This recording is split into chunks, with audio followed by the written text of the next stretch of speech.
Hi guys, I'm Jamie Logan and I am here with Sharon Gannon, aka Padma, many of you know her as, and today we are going to go through some Q&A questions that the Jivamukti global community has put together. Are you ready? Yeah. Okay, let's start with the first question. Take me back to your first time in Mysore, India, when you first met Pattabhi Jois. I want you to describe it. What were the first classes like? And what was that experience like meeting him for the first time? Thank you for that question. I always like to remember my beloved Guruji, Pattabhi Jois. I loved him so much, and I know that he loved me too. The first time that I met him, David Life and Eddie Stern and myself traveled together to Mysore. And we knocked on his door, and he just said, "Come back this afternoon." What? He was busy. I don't know. It's fair enough. We came back, and he invited us to his office, I suppose it was, a very small room upstairs in his house, which was also his yoga shala.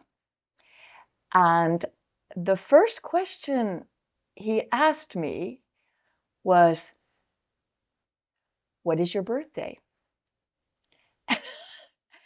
I thought that was an interesting question. I told him. He said, "No, I need the month, the day, the year, the time." Then he was doing something with a pencil on his desk, and I realized he was making some kind of calculations. And I didn't know this at the time, but after I got to know him over the years, I came to know that he is from a family of very revered astrologers in South India. So he was, I suppose, doing some astrological calculations and to see perhaps if me and David, he did it for David and Eddie as well, and to see if we had, I don't know, I'm guessing a proclivity for the yoga practice. And I guess we did. And so he said, "Come back tomorrow." And we did. And we were only just 3 of us in the room with him for those first classes.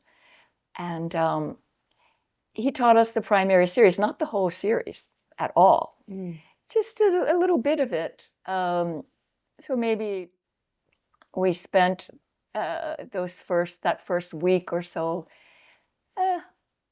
about 20 or 30 minutes every day with him. He was full of wisdom and humor. He was truly at ease with himself. That struck me. I mean, that's a yogi.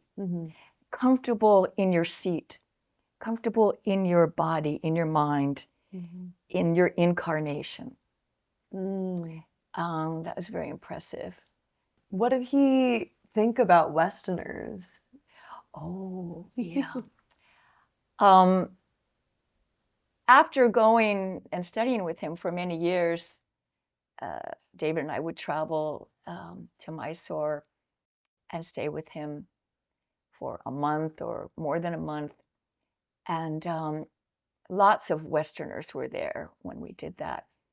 But one day I was sitting with him and his grandson, Sharat. I asked him a question. I said, "So I hear that you didn't always teach Westerners.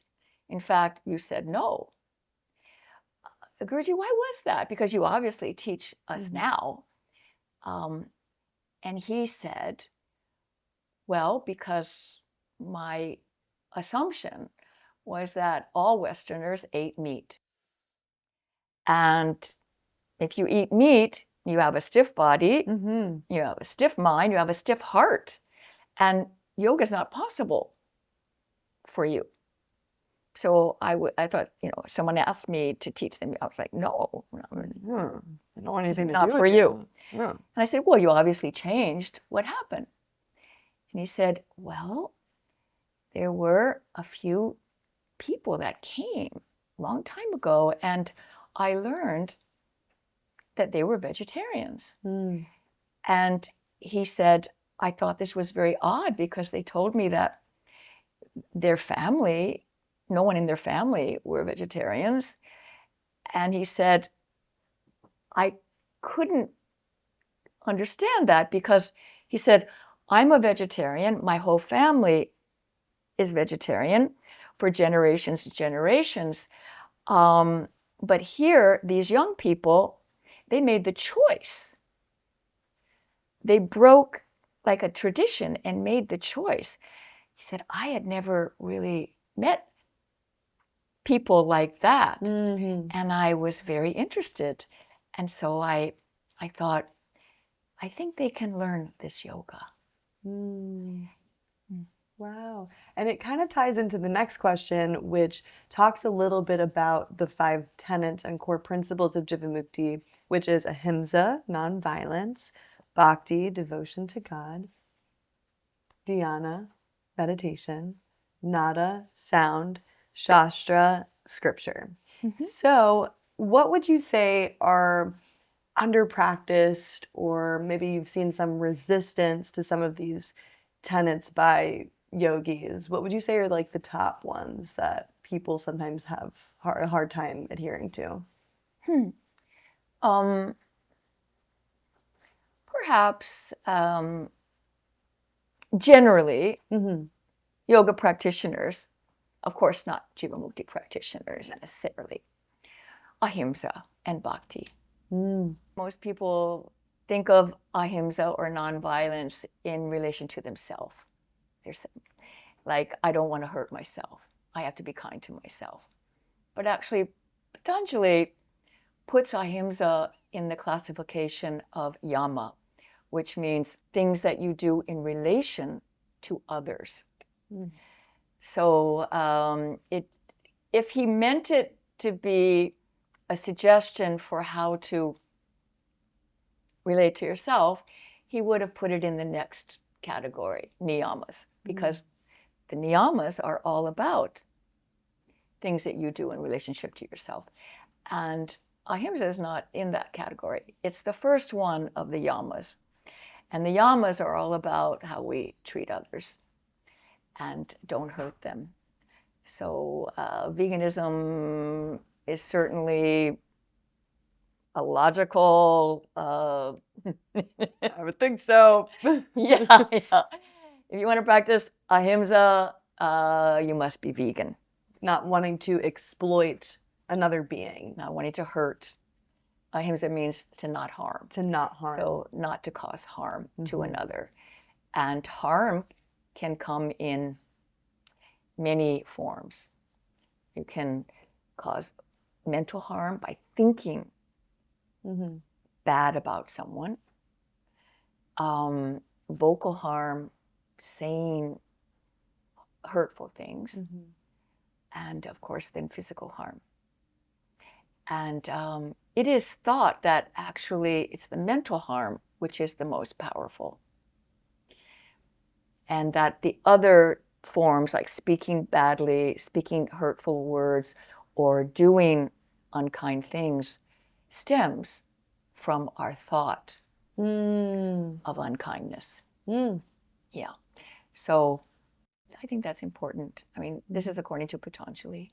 Right. And I think when they think about veganism, sometimes they just consider it a diet, when really it's not a diet at all. It's just an ethical stance, and it's a principle against not wanting to cause harm. So when you keep that in mind, it only goes hand in hand with yoga. So then you said the other one is bhakti, that people sometimes are hesitant to accept. Why do you think that is? Yoga means to connect to God. It doesn't mean to connect to your body or to your mind. It means to connect to your soul, your eternal soul. In Sanskrit, it is referred to as the Atman, the Atman. And when we can connect to our eternal soul, then we become aware of the presence of God within us. Mm-hmm. And that's the whole purpose of all the yoga practices, whether they are chanting God's name or japa or practicing the yamas or niyamas or asana. All of the practices of yoga are geared to awaken that devotion within us. Mm-hmm.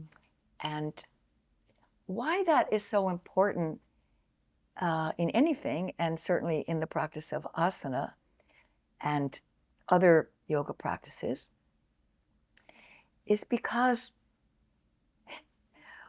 we're going to be motivated, we're going to offer our practice to some source. And many people offer it to themselves, small s, not uppercase S, not the Atman, not the Supreme Self. They offer to their ego. They want to enhance their ego. And so I think one of the greatest gifts that the practice and study of yoga can give us is the remembrance, or even just in an idea form, a concept to begin with, that we're not just a body, a personality, and a mind, an ego. We're much more. We have an eternal soul. And to shift the identity away from the ego and the personality to the Atman is really the purpose of life. And we got to get this. If we can get this lifetime, then, it says, Krishna says in the Bhagavad Gita, if for a person that devotes themselves to me, to God, in this life, they don't have to come back and keep going around and around in the cycle, the samsaric cycle of birth, death, on and on and on, to try to learn. What are we trying to learn here? We're trying to remember God and be kind to others. So if we can remember God, someone who remembers God and feels God's presence within them automatically are kind to others. They're not going to eat animals. They're not going to cause animals to be enslaved, or anyone to be exploited or harmed.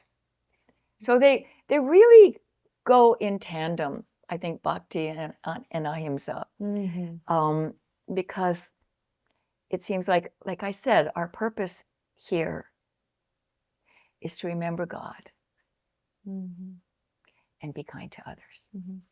They work together. And seeing God in every living being. That's where it's at. I mean, that is where it's at. God is there. God is within every, not just living being. In the wall, inanimate, so-called inanimate objects too. I don't think that there's anything really inanimate. Everything is pulsating with life. Wow. And everything is, why is everything pulsating with life? Because it's all God. It's all God. God's on the floor. God's on the chair. God's in the air. God's everywhere. Is he? There you go. I like that. Give you a beat. God's in the floor. God's in the chair. God's in the air. God is everywhere. I like that. So how does one integrate Satya into their lives? Satya means truth. I think you start with refining your speech, telling the truth. There's some suggestions in the Narada Bhakti Sutra.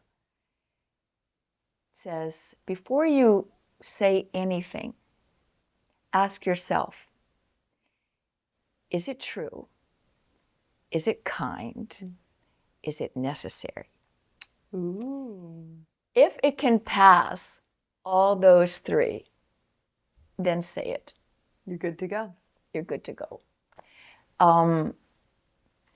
The meat and dairy industry, I mean, Satya is really an important topic when we're talking about the meat and dairy industry and the practice of ahimsa, because those animal user industries are based on deceit, lying, lying to the public about their products, and trying to being duplicitous, saying one thing but kind of meaning something else.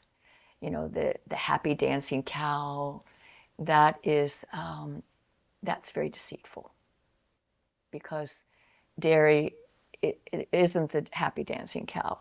Dairy is scary. It is one of the most hideous, horrible forms of abuse to women that is happening on this planet. I know some people will be offended if I refer to a female cow as a woman, but she does have a womb, but she isn't a man. She's not a womb man. Yeah, languaging.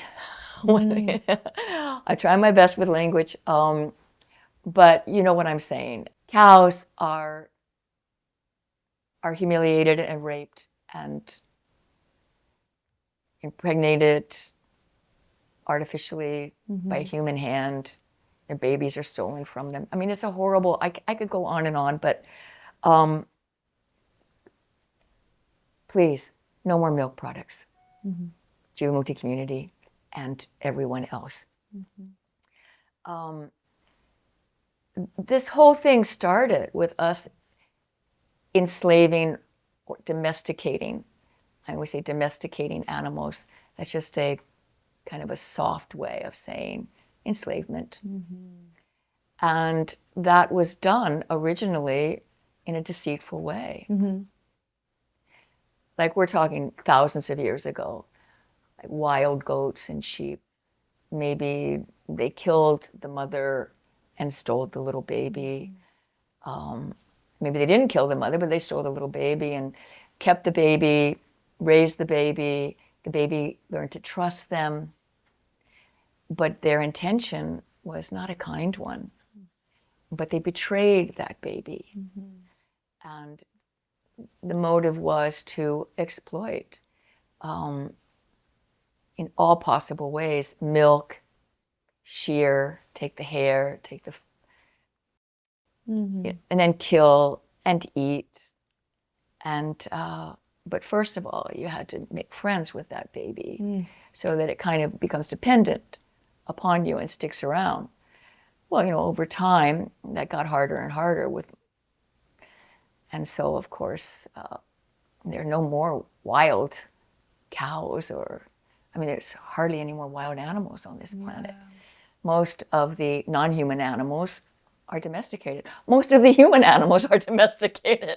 Look at us, you know, wearing clothes, and we're not wearing shoes right now, but living in houses and speaking to cameras and microphones, and we're domesticated.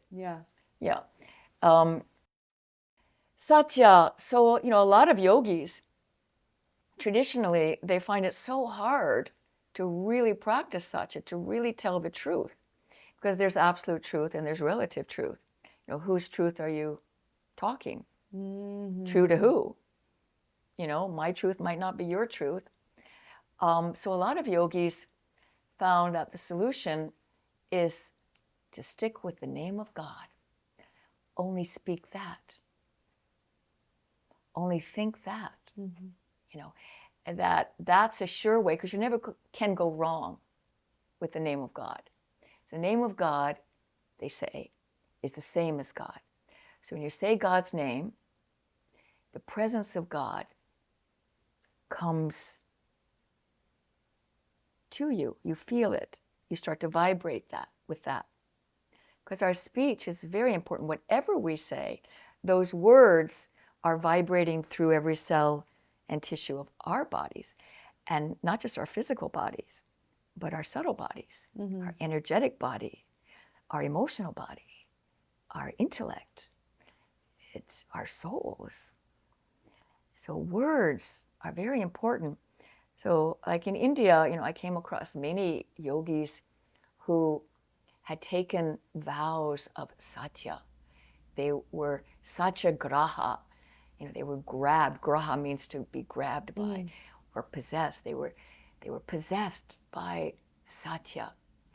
And so all they did was Ram, Ram, Ram, Ram, Ram, Ram, Ram, Ram, Ram, Ram, Ram, or Jai Shri Krishna, Jai Shri Krishna, Hare Krishna, Radhe Sham, Radhe Sham. You ask a question like, how are you today? Jai Shri Krishna. Exactly. Yeah. Would you like to have lunch? Radhe Sham. Okay. So that's the only thing that would come out of their mouths. Wow. It was wonderful. Wow. Yeah. Would you go to lunch with them? How would you know if they want to go or not? You just have to play it. Yeah. Play along. Play And, usually it's an affirmative when they say God's name. Usually it means yes. Yes. Or okay, Right. like that. Well, I love how you've talked through Satya in many different ways, from the products that we're buying. Are they being truthful, considering the meat and dairy industry is just based on lies?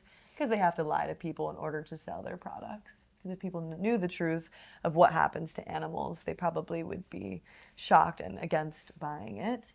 And then also just in our thoughts and our words and everyday actions, how we can integrate Satya. So that makes a lot of sense. Yes. Chant God's name. Whatever name of God that appeals to you, and then the goodness within you will awaken. And goodness is true. It's like the light is truth. Darkness actually does not have a reality. And goodness always prevails. So we can further that process by refining our speech, telling the truth. Truth, lies, we deceive ourselves about what truth is.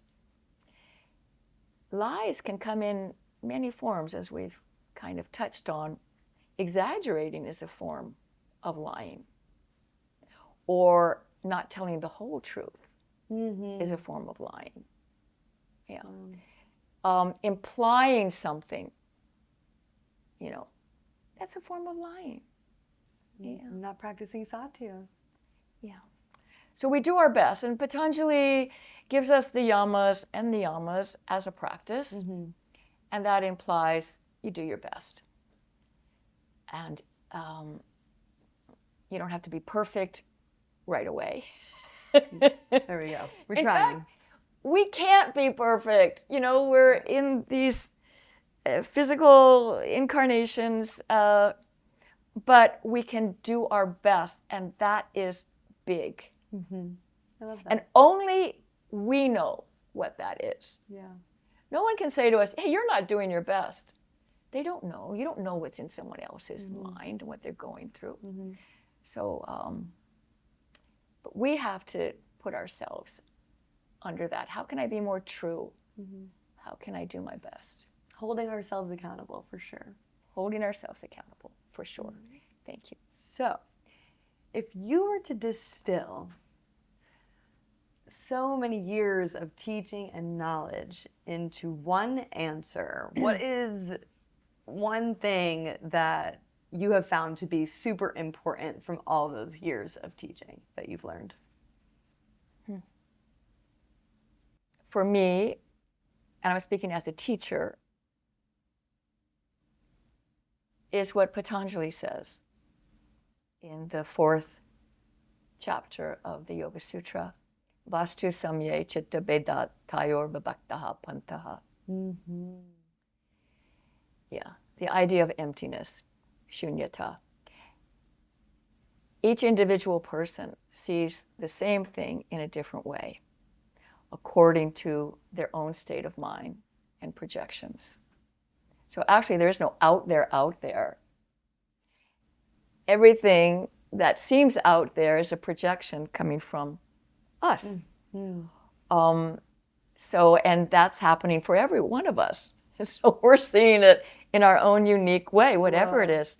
So when someone comes to a yoga class, their ideas of yoga might not be the same as mine.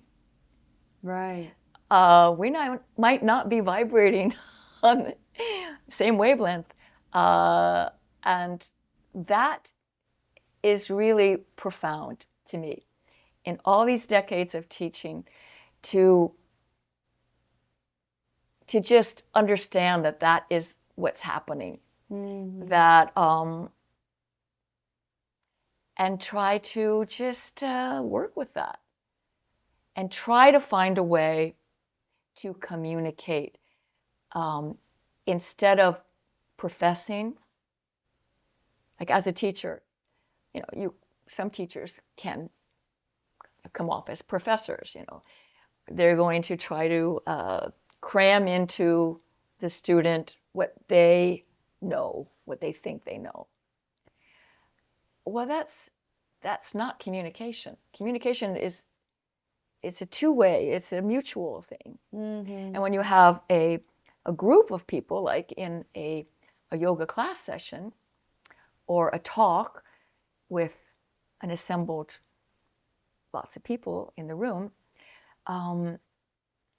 that's the art, to really feel each person's presence and to be sensitive and compassionate, kind, and be a communicator, not a professor. Knowing that everyone is seeing yoga differently. And maybe to not get offended if somebody doesn't always love one of the things that you are teaching. Exactly. But also, that doesn't mean that you have to change what you're teaching. So even if there's some resistance to veganism or bhakti, it doesn't mean that you're going to stop teaching people about those kind of principles, right? Totally.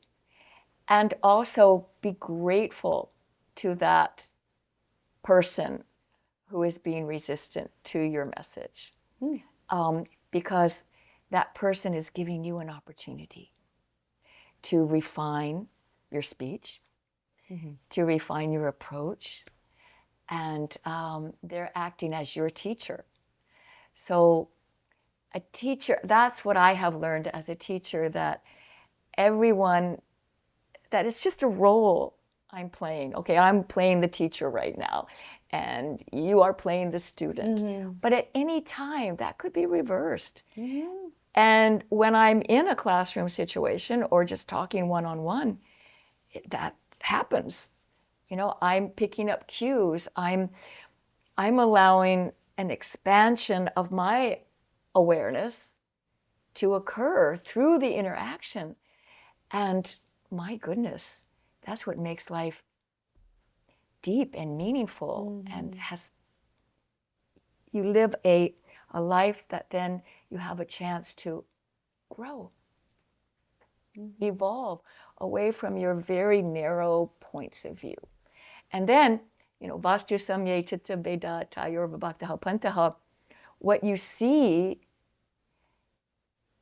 becomes much more expansive and filled with limited possibilities. And so it's all really wonderful. Wow, that's a really beautiful way of putting together some of the things that you've learned in all the years of teaching. So the last question that the Jivamukti global community is dying to ask you is... It sounds like... are you ready? Uh-oh, I don't know. I hope I do a good job. Okay. I'm sure Hope I can be truthful. Satya, I believe in you. Thank you, Jamie. You're welcome. So, how do we incorporate Aparigraha in our daily lives when it comes to even opening up a yoga studio? How do you balance, like, you got to make money on one end, but also you're opening the studio hopefully to serve others, to serve God. So what would you comment on that? Like, is it possible to practice yoga and open it commercially? Like, how do we balance the two with the parigraha? Remember God. You know, if you take God out of it, you will always struggle. You will have financial problems. You will have legal problems. You will have problem after problem after problem. And those, you might have problems after problem after problem if you bring God into it too, but you'll be excited to meet each problem. You'll have like resources. You'll have calmness.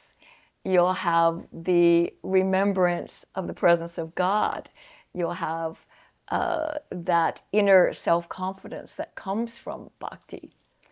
And you'll remember, we'll get through this, you know. If it's meant to be, it's meant to be. I mean, I remember when David and I first opened the Jivamukti Yoga School on 2nd Avenue in New York City in the 80s.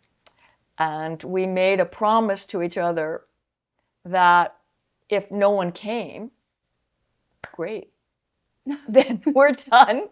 You know, if no students came, okay, we'll close. We'll get out of the lease, we'll close, and that's that.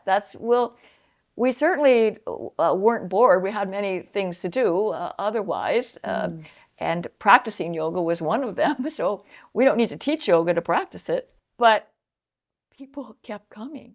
There were a lot of people, and they just didn't let up. But I think that is the essential thing to remember. Your intention. Why are you teaching yoga? Why are you practicing yoga? When we did open that first center on 2nd Avenue and 9th Street in New York City, there was a group.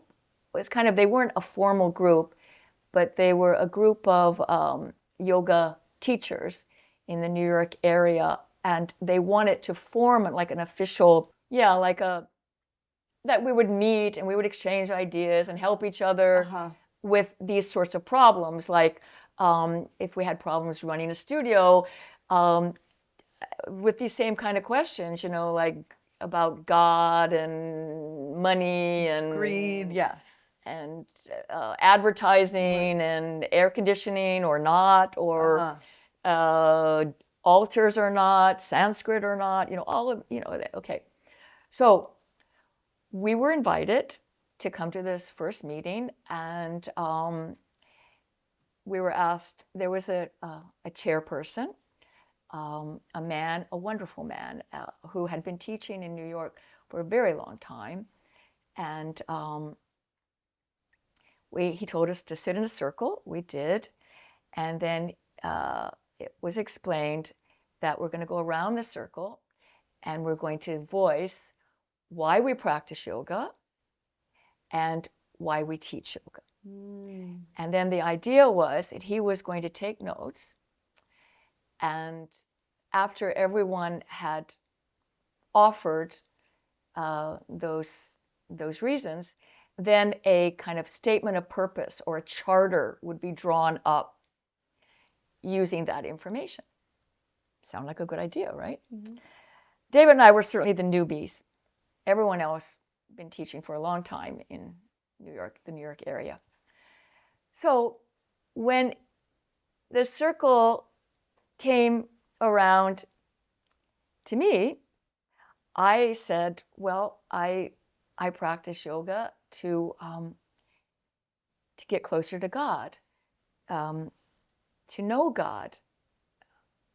And David then he said, and we teach yoga for the same reason. the whole room just burst out laughing. Just hysterically laughing. I looked at David and I was like, then when it kind of like quieted down, I said to our chairperson, so what's the joke? I missed the joke here.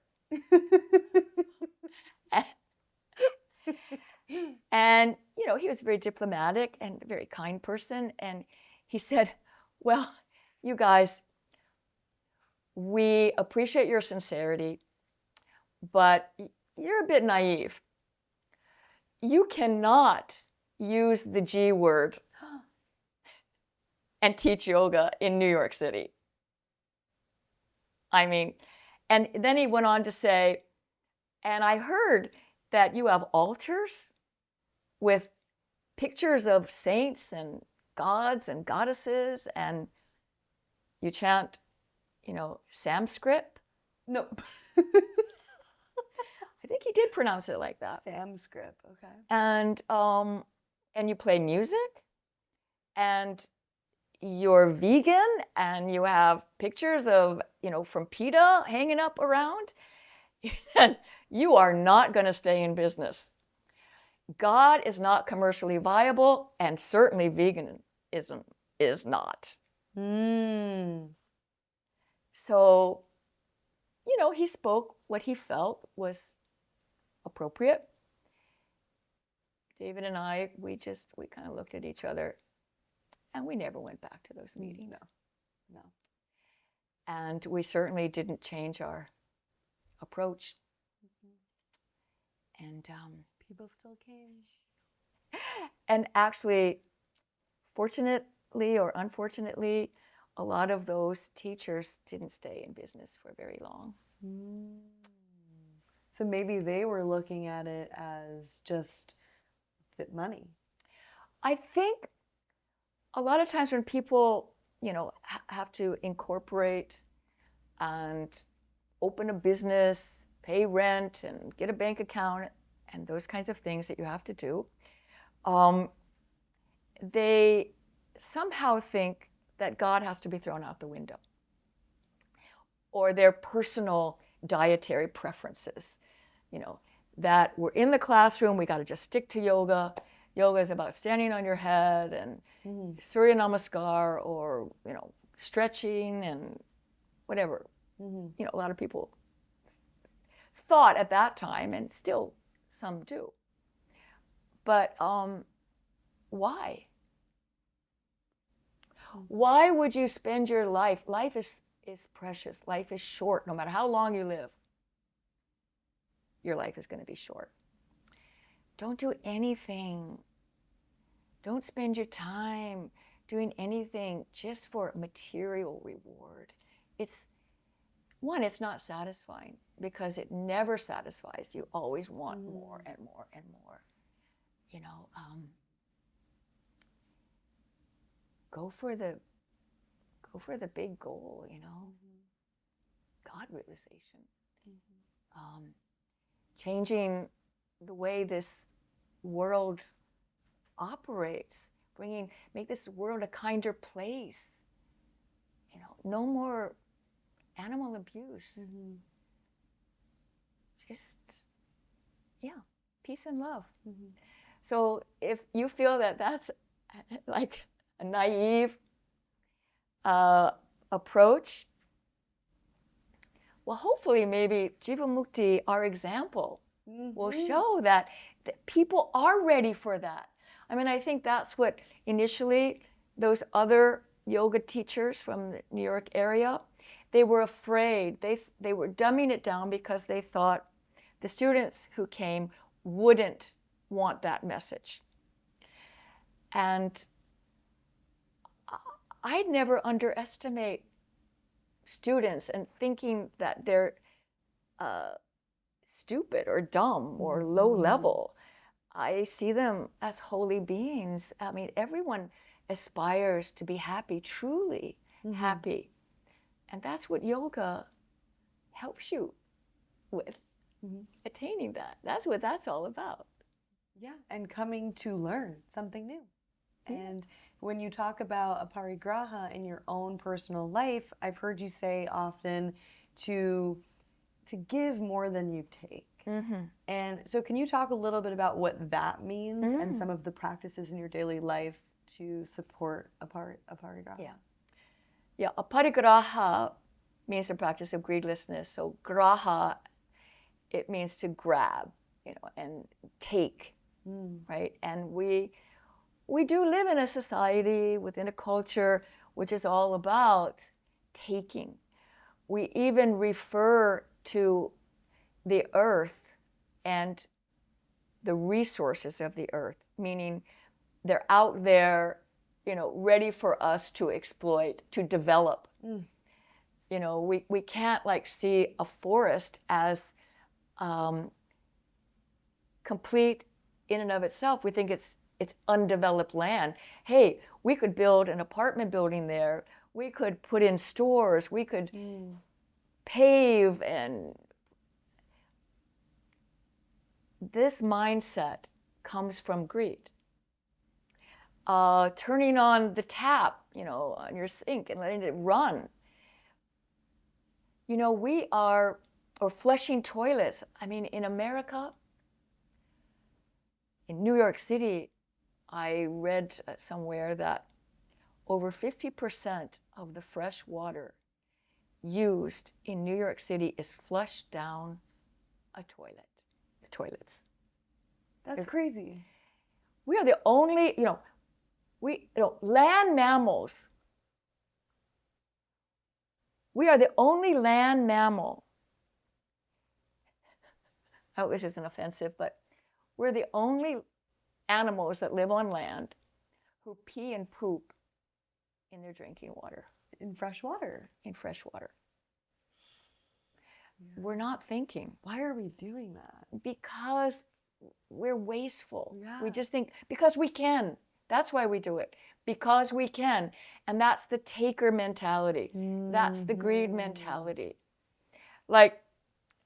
Even probably the most conservative human being certainly takes more than, the deer, the pigeons, the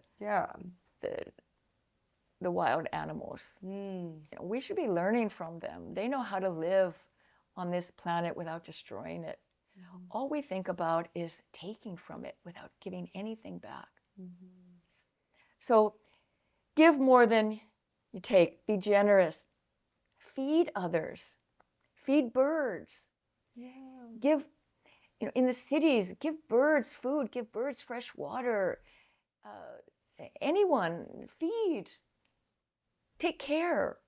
That will take you out of your I, me, mindness, which is, this syndrome that causes us to be greedy, that causes us to be unkind, that causes us to lie, that causes us to steal, causes us to abuse others sexually. And then ultimately, Aparigraha sums it all up, greed. And when we shift our focus to feeling God's presence, we awaken our innate compassion and kindness. And we feel whole and complete. We don't have to go out and get the new this or that. We can wear old clothes. We don't have to keep buying the latest thing. All the stuff in this house, it's all recycled. It's found in thrift stores or thrown out and, by the side of the road, picked up. I'm serious. It looks beautiful. Yeah, it's just hit the thrift store. Yeah. Of course, you cherish it. When you cherish something, it becomes beautiful because you're cherishing it. That's a power we have. And that power is not material. It comes from the spirit within. So we can transform our world, our living space through giving, which is cherishing is a form of giving. We're giving blessings to someone or something by cherishing, taking care of, not being just using it and thinking it's disposable. Cherish it. It's beautiful. Well, thank you for answering these burning questions that people had for you. And it's an honor to know you and to learn from you. And the Jivamukti global community has changed their lives because of these teachings, I'm sure. So when we come back, Dexter Griffin will be asking some more questions. Get ready. Thank you, Jamie. We love you. Hello, Jivamukti Yoga community. This is Dexter Griffin. When practicing yoga, many of us struggle with integrating yoga into our daily lives. How can we practice yoga even if our daily activities seem very mundane? Change the way you see your daily activities. To see something as mundane or to see something as spiritual is a choice that we make. Everything is empty from its own side and appears according to how we see it. So when a yogi develops bhakti, devotion for God, then nothing seems mundane because they're always looking for the presence of God in every situation, in a person that they're talking to. And I think it's like when we divide, this is mundane and this is spiritual, then we cause a split inside of ourselves, which is totally unnatural. We are spiritual beings. This whole world is infused with the presence of spirit. The material is not so material. It is part of something sparkly and magical because it was made by God. So if we're looking for God, look for God everywhere. Practical ways of doing that is to offer everything we do, even what you might have thought of as a mundane thing, like you're thirsty, you take a sip of water. Before you take that sip, take that water and make it an offering to God. Let God taste it first. And then when you drink it, you're drinking prasad. You're drinking a magical elixir. And that magical elixir is changing the way that you see the world around you. So offering all of your actions, everything you drink, everything you eat, before you do anything. Like if you were going to go for a walk, remember God before you take off on your journey. Take God with you. You know, in Spanish, there's a beautiful saying, vaya con Dios. Vaya con Dios. Vaya con Dios, my darling. It means to go with God. To go with God.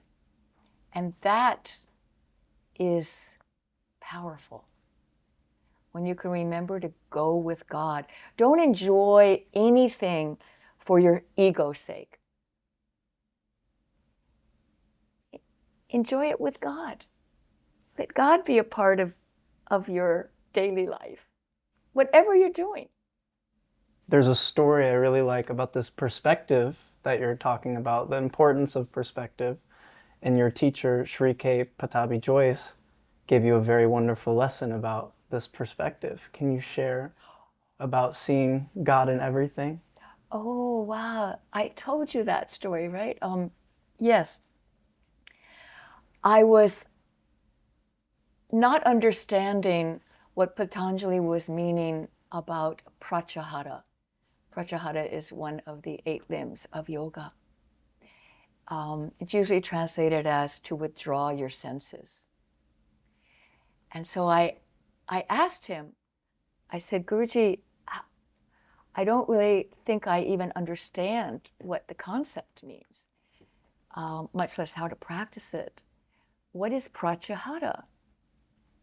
And he said, look at that wall. Tell me what you see. I looked at the wall. I said, a wall? And he said, you need to practice Pratyahara. I'm like, still, I wasn't clear. In his compassionate way, he said, practice Pratyahara until you can see God in the wall. Wow, that sounded pretty trippy, interesting. And also, my friend Shamdas, he would speak a lot about the importance of nirodha. Patanjali, it seems like, thinks that nirodha is really important. He defines yoga as yogaschitta vritti nirodha. Yes. When you cease to identify with the fluctuations of your mind, then there is yoga. Yes. So it's pretty important. So Narod, Shamdas would explain, means when you have taken all of your senses and you have directed them towards seeing God, through remembering God, through offering your actions to God, through thinking of God, chanting God's name, having God on your mind. And then the yoga will come. When God's constantly on your mind and you see it in every wall and every light, it's much easier to extend that love and kindness to all living beings around us. All living beings, even so-called still beings. Yeah. Unliving. Inanimate. Happiness is a choice. Mundanity is a choice. Spirituality is a choice. Know that you have that choice. Is there a mantra that I can chant in my head to elevate this frequency from a lower vibration to a higher?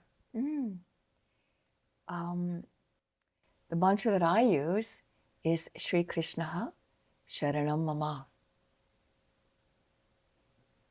Shri Krishna Sharanam Mama. You say that, and what was perhaps once appearing as mundane starts to take on the qualities of the divine. Yeah, it's magic. Magic is a shift in perception. Magic. And Krishna's name helps me a lot. Speaking of qualities, are there any specific qualities that a Jivamukti Yoga teacher or student should have, and have those qualities changed over the time in your creation of Jivamukti Yoga? What comes to mind is Krishnamacharya, a great yogi and teacher to Pattabhi Jois and Mr. Iyengar and many people. He had some suggestions that I thought were very good. He says, to be a good yoga teacher, you should have a lineage. Connect it to a guru, a sampradaya, a community of practitioners, connected to a methodology. The passing down of teachings. Passing down of the teachings. And you should have your own daily practice. That's really important because that practice will inform you and your wisdom will start to grow about all the teachings that you've studied and been exposed to. And the third quality, you have to really like people. It's important. It's very important. It's very important. How can a teacher have those charismatic effects while also staying true to core teachings?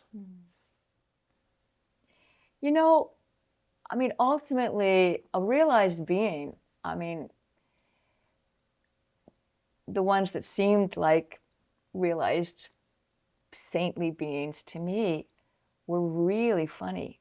They were really joyful. They were happy people. They weren't all bogged down in like self-righteousness and pretension and seriousness. They moved with a grace and an ease that was very intriguing, you know, and that was that's charismatic. You know, Patanjali says when you practice brahmacharya, you will gain intense vitality, like a charismatic magnetism will come to the practitioner of brahmacharya, which means to respect the creative force. You know, some call it sexuality, but it's much more than that. It's just the force of creativity. And I think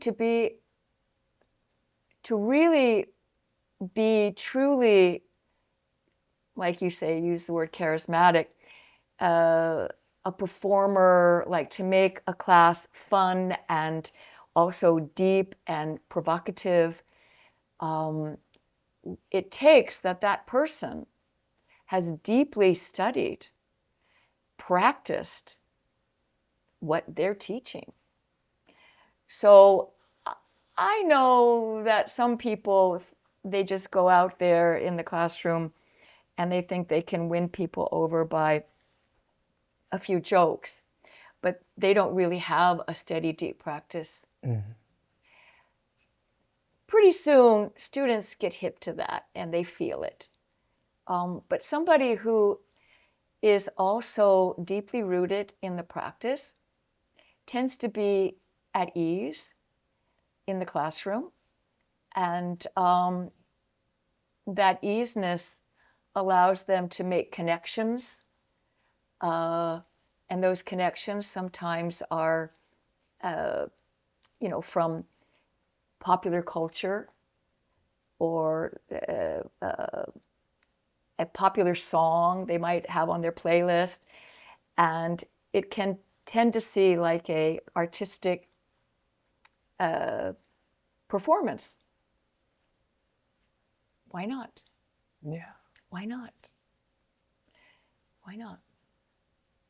You know, it's like if you can grab someone's attention, but your intention is to shift their attention towards the teachings, you've succeeded as a teacher. But if you grab someone's attention through, you know, jokes or something like that, just to keep that attention onto yourself and your ego, you're in trouble as a teacher. Because feeding your ego is anti-yoga. Yoga is about diminishing the ego and cultivating a relationship with the Atman, the eternal self within. Are there any major misconceptions about Jivamukti, you or David, that you have seen come up over the years in the community? Actually, just recently, I was reading a book, and there was a chapter in that book where the author had listed various styles of yoga that are practiced today. and Jivamukti was listed.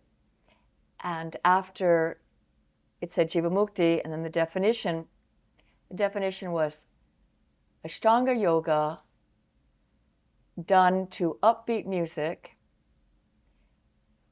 created by Sharon Gannon and her husband, David Life. David and I are not married, and we're not a couple like that in that sense.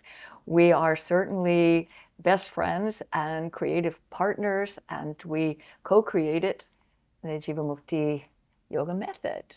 And Jivamukti is not Ashtanga yoga. Ashtanga yoga is a style of yoga promoted and taught by my teacher, Pattabhi Jois. Jivamukti is taught as a path to enlightenment through compassion for all beings. There are many types of practices that are part of the Jivamukti methodology. There is vinyasa, there's restorative, there's classes like the basic fundamental class, which focuses on alignment specifically. There's meditation. We have a style of meditation.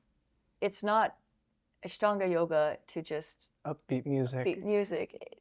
There's a lot more to it. Would you say it's good to invite outside resources or masters of other methods to help teach or strengthen the skill for teachers and students for the Jivamukti method? For example, bringing in Eddie Stern and having him show how to do a chaturanga during a workshop or anything along those lines. I love continuing education for myself. I love to explore and be taught and learn new things and improve my skills in yoga and in many things. I think there's a lot to be gained by subjecting yourself to teachings outside of the method. And there are very good teachers that aren't Jivamukti teachers that actually at our teacher training course, we invite Manorma to teach Sanskrit. Amazing. Yes. And Lori Zucker, Amazing. Anatomy. Yes. Sri Milan Baba Goswami, you know, a living saint, direct descendant of Vallabhacharya. And just these three people, for example, are not certified Jivamukti yoga teachers, but they have a lot to bring and enhance our method. What they give is not contradictory to what Jivamukti is about. But Jivamukti yoga also is its own style and is very deep and varied in what it offers to the student and to the teacher. Sometimes people feel that they might feel it's incomplete and they need something else. Perhaps think of it as an enhancement rather than Jivamukti is wrong and I learned this other thing from this other person and I'm going to do it this way. And that can cause you to get really confused if you're a Jivamukti teacher. Mm-hmm. If you are invited to teach on the schedule at a Jivamukti studio or school, I would say you should stick to teaching Jivamukti yoga because that's what students are coming for. And you're being trusted with sharing the Jivamukti methodology with them and not infusing something from another lineage. Or if you're teaching at the Jivamukti teacher training as a mentor or as a facilitator, to maintain your integrity, you should teach the Jivamukti method, because that's what students are there to learn, because they want to learn the Jivamukti method. But self-study on your own, being exposed to other viewpoints, is very good, I think, generally. It can only deepen your understanding of what you're teaching. And if it happens to be Jivamukti Yoga, yeah. One of my favorite classes is the Spiritual Warrior class. Can you tell me how that came about, or how you created it and why? As we started to do more Jivamukti teacher training courses, graduating people from that course, a lot of those people didn't feel comfortable teaching a basic class. They didn't know enough about alignment. I mean, to teach a basic class, you have to be a pretty advanced, seasoned practitioner. Basics aren't basic. It was difficult for those people. It was difficult for a lot of people to give a spiritual talk. It was difficult for people to compose sequences that were safe and were sound for the students. So a lot of students were getting injured. A teacher maybe felt pressured to compose sequences, and they hadn't actually practiced those sequences themselves for years. They just took them into the classroom and presented them. And this became a problem. And so I thought, if I had a set class where all the components were there that would achieve a shift in perception at the end, and give a wonderful, asana experience, that the teacher then, by teaching a class like that, their teaching skills would deepen and develop, because they wouldn't have to worry about all these other things that a teacher does have to do when they're teaching an open level type class, or a private class, or restorative class, or basic class. And many styles of yoga, let's say Ashtanga yoga, for example, or Shivananda yoga, they have set classes. So it's not outside of our, genre of how hatha yoga is taught. And there was also a bit of a selfish reason too. When I was the director of the Jivamukti Center in New York, Jivamukti School in New York, I often didn't have time to take a 90-minute open class. And so I wanted a class that I knew what I was getting before I went in, and knew it was only going to be an hour. And so I could relax it and have a yoga experience.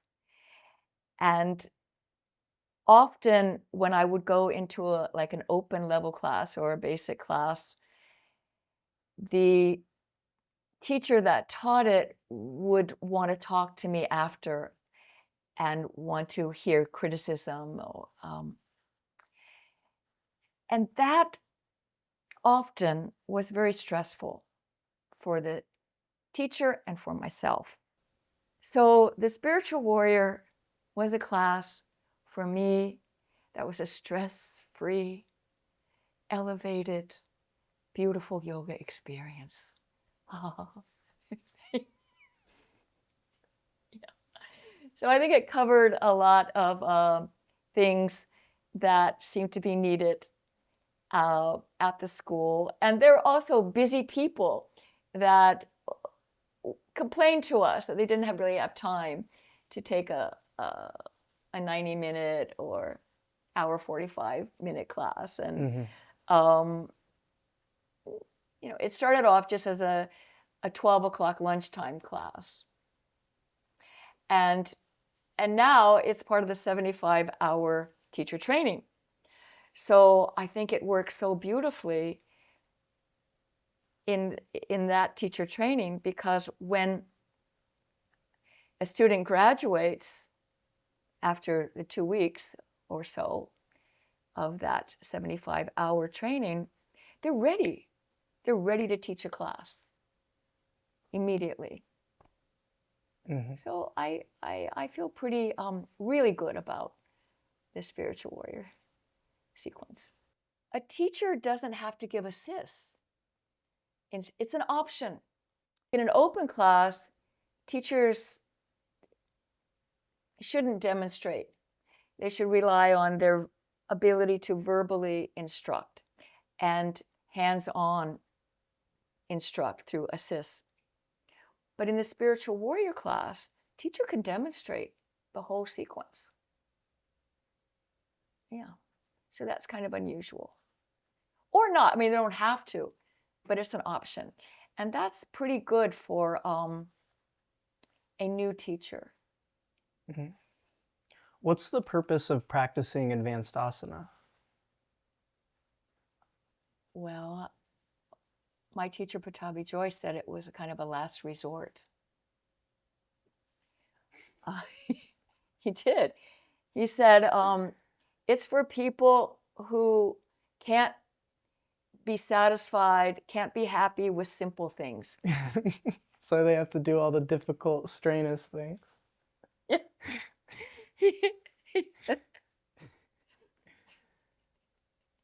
Said, you know, if you learn, you know, well, he would say, you know, learn the primary series, practice the primary series, you're still not happy?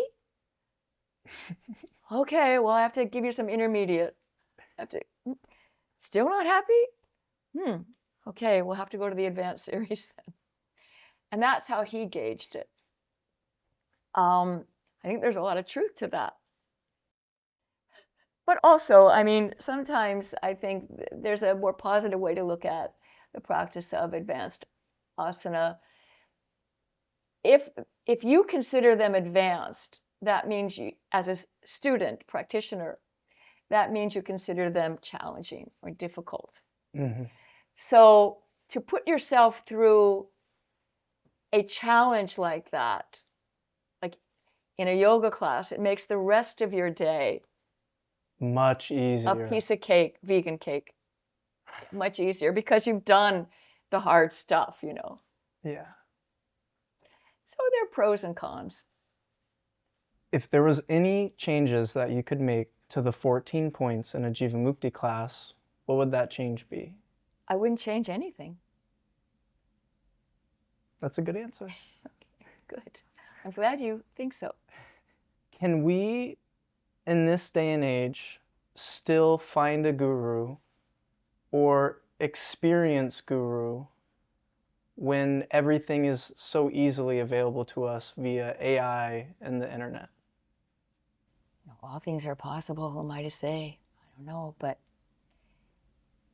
there's something about disciplining yourself for 10, 20 years in a practice that can yield deeper results than just Googling and getting an answer in a couple seconds.